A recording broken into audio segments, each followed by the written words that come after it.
Stephen, I guess when you came in, a lot to take in, a lot to try and deal with and assimilate in a short space of time. How pleased are you with the progress you've been able to make in Europe so far, given everything else there is to juggle? Yeah, I think we're very pleased. I think the lads are doing really well at the moment. Confidence is growing, belief's growing. And it's just important that we try and keep the momentum going. The schedule's tough at the moment, so we knew that. And the reward for doing well is more football matches. The good thing is we can share the load. You know, we've got a decent sized squad, and the majority of that's healthy at the moment. We could do with a couple of more bodies getting back from injury. That'll help us. And as I've said, on a few occasions now, if we can add to that before the window's shut, it'll be very helpful. The reward is more football matches. Some of these football matches are quite a distance away. Have you started to get your head around the logistics of the next round? Because away on the 30th, you then come back to the transfer window the next day, and it's a Rangers general meeting, and then of course the small matter of Celtic on the Sunday, and they'll be at home on the Thursday. Yeah, it is what it is. You won't see any excuses coming from myself or my staff or my players. We have to handle the schedule. We realise it's tough and it'll be a challenge. But for us, we just focus on the next game, which is Kilmarnock in the Cup, against Steve Clarke, who we know very well. He's a very good manager, as his team's very organised. We know it's a different surface, so we're faced straight away after a tough night last night with another difficult challenge. And for me, it's important I just try and keep the players focused on the next challenge and not try and get too far ahead of ourselves. You mentioned the need to try and bring some bodies in to take on this extra workload that you're gathering. Where are we with it? It's not just about the workload, to be honest. It's about the positions. You know, we do feel we're a little bit light up front. You know, we let Josh Windass go to Wigan recently, as everyone knows, and he scored a big number of goals for us last year. So the idea in the coming weeks is to replace them goals. And also at centre-back as well, we're quite light. We're asking a lot of Nikola Katic and Conor Golson, who've been absolutely tremendous for us so far. We would like some cover in that area as well. In terms of the forward areas then, where are we with Kyle Lafferty potentially coming, and in terms of Alfredo's future? Did you see Craig Levine's interview yesterday? So did I, so I think we both know where we are with that one. In terms of Alfredo, you're pretty confident that it would take something far more than what has been offered to prize him away? More than far more. Was the timing of the bid from Bordeaux something that upset you? Not at all, not at all. The window's open, so they're well within the right, you know. Not a problem at all. The disappointing thing is the offer. The amount of the offer is nowhere near good enough for arguably our best player. You know, the player who has the responsibility of getting us goals, and we're trying to build a team around moving forward to be successful. So you know, you can't come for someone's best player and offer the amount that they did. That's what we're disappointed with. I know last year when the bid came in from China, the manager at the time thought that Alfredo's head might have been turned a wee bit after that. Do you have to work to make sure his head's clear, or will giving him a new deal, will that help that? I spoke about that last night, and in my opinion, we can't fight to keep our best players and then not reward them with what they're worth. So, you know, that's one for the board to discuss between themselves, but in my opinion, I believe he should be looked after. But you feel his head will be clear, he won't be affected? I can't answer that question. Only Alfredo can answer that. My job's to try and manage the situation, tell him how much he's loved here. You know, the fans sang his name non-stop last night. You know, he's a big hero of theirs. It's my responsibility to try and keep heroes here for the fans to follow week in, week out. So that's what I'll be trying to do. How is Lassana Koulibaly? We'll find out more today. He's got a scan just to check the injury out as a precaution. We don't think it's a serious problem, but he's an important player for us, so we want to check it out and just see if there is any damage in there. But you know, that was threw upon us yesterday morning that he wasn't available, but I thought the lads handled it very, very well. Where is his injury? In his thigh. His thigh. Is he likely to be missing this weekend anyway? I'll know this afternoon. Steve, you mentioned obviously you know Steve Clarke well. How did you enjoy working with him at Liverpool? Do you see signs of, you know, what you'd worked with before and his methods in Kilmarnock when you watched him play as well? I enjoyed working with Steve very much. I think he's a top man. someone who I've always got on with, someone who I've got enormous respect for as a coach. I absolutely loved his sessions as a player. He's a football man who knows the game. You know, he's been brought up at Chelsea. He's also had the benefit of working under Mourinho, who I know he took an awful lot from, to add to what he already had. So he's an experienced man, not just as a player but as a coach now. So he's someone who I've got huge respect for. And his Kilmarnock team are strong at home. They have a very good record. They're difficult to beat there. They're obviously used to the surface a lot more than visiting teams. They play with 2 banks of 4 normally. And Chris Boyd up front have got an experienced player who's got the know-how, how to be difficult to handle.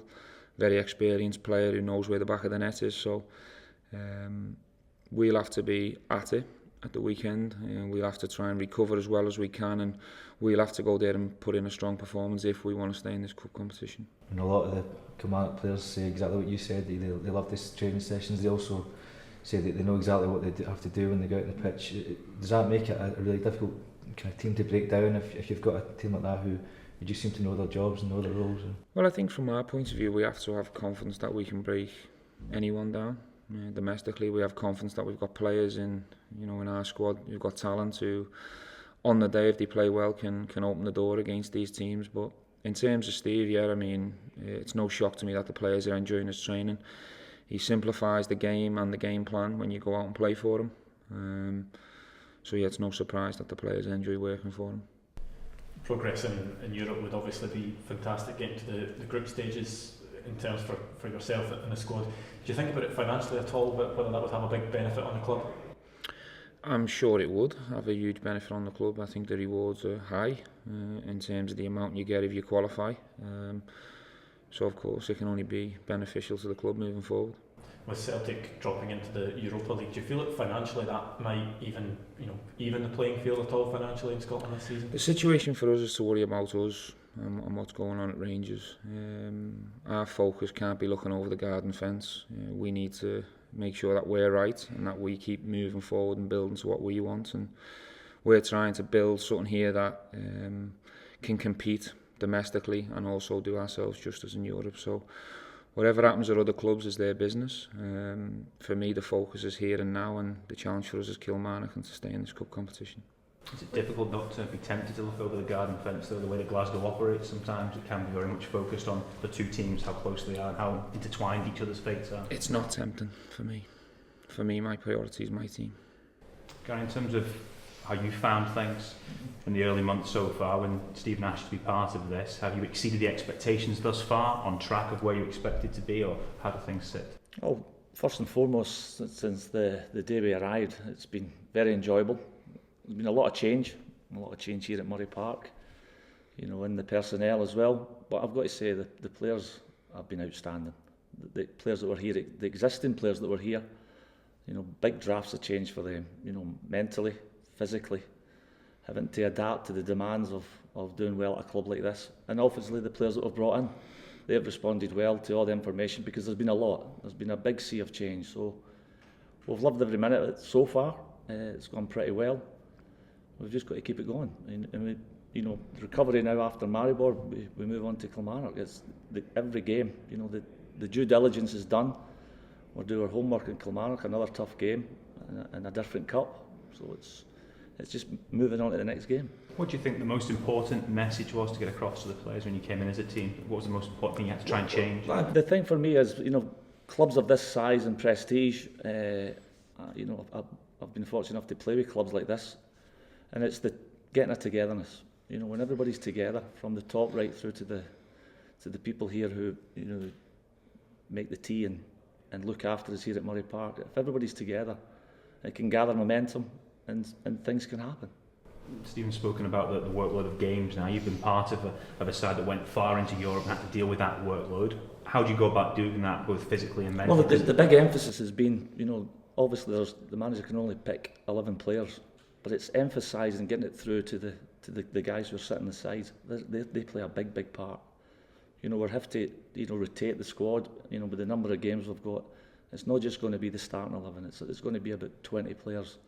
When we can strengthen, if there's an opportunity to bring somebody in who's better than what we've got, obviously the manager will try and do that, but it's going to be over the course of this season. It won't be a certain 11. It will be 18, 20 players without a shadow of a doubt. So everybody's got a part to play.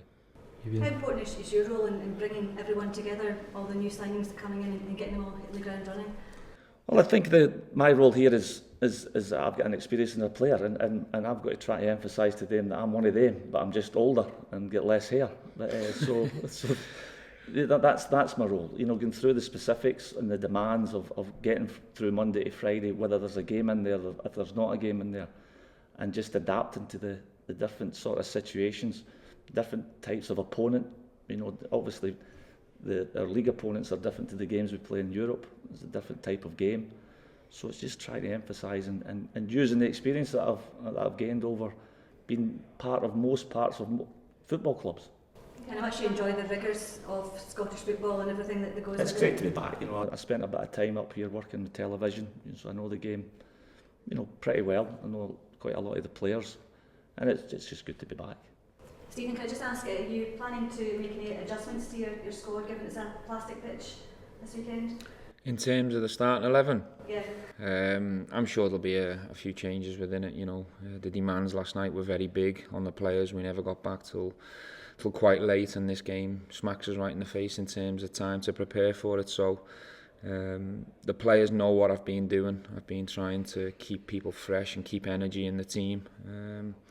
For me, what's important is that when we came in here, we tried to emphasise the importance of the standards at a huge football club, and we can't have anyone that falls below the standards. We can't carry anyone, because what we've got to try and achieve, we're up against some fantastic teams and some fantastic managers. So people that are coming in need to be ready to play and try and perform at the standards that we've set for ourselves so far. Because if we fall below them, there will be a shock out there for us.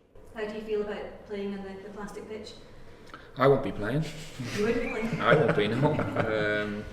Listen, in an ideal situation as a footballer and as a coach, you want to play on grass, of course you do. But we respect Kilmarnock and their facilities, and we'll go there and we'll try and give a good account of ourselves. Of course, the challenge is slightly different because of the surface, but I don't think you'll ever find any excuses coming from us. Whatever the result is, we'll go there, give it our best, and we'll see where it takes us.